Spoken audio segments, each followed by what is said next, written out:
আবার কারো 1 মাসও লাগছে। জিনিসটা সময়টা কাজে লাগাইছে সিরিয়াসলি যে আমার চাকরি দরকার, কাজ শিখতে হবে। সে ঠিকই সঠিক সময় পাচ্ছে। সেরকম চাহিদা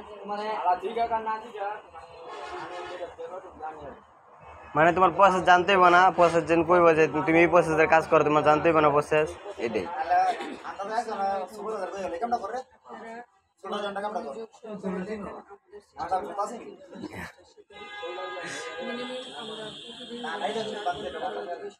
সেখানে আমরা 15 থেকে 10 দিনের ভিতরে কাজটা শিখতে পারবেন। এটা হলো আমাদের জন্য। আপনি যদি এই কাজের প্রতি মনোযোগ দেন সিরিয়াসলি 100%, তাহলে আরও আগেও কাজটা শিখতে পারবেন। 8 দিনে, 6 দিনে অথবা 4 দিনে, কেউ 3 দিনেও শিখছে।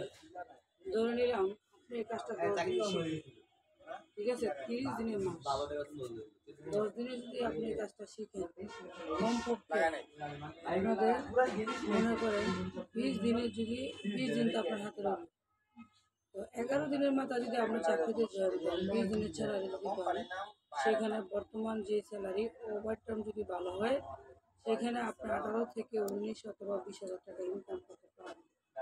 তাহলে আপনি যদি 30 দিন কাজ শিখেন, সেখানে কি আপনার কেউ বেতন দিব? কমপক্ষে আপনার পিছনে 7,000 টাকা খরচ আছে কি? তাহলে আপনি 7 দিন, 30 দিনের কাজটা যদি আপনি 10 দিনে শিখেন, তাহলে আপনার জন্য বেটার না? আপনি 20 দিনের হাজিরা পাচ্ছেন। ওইখান থেকে যদি আপনার 4,000 টাকা দিয়ে কাজ শিখেন, তাতে কি সমস্যা আছে?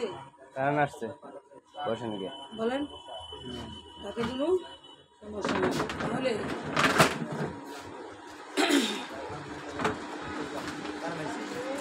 আমরা যদি বুদ্ধি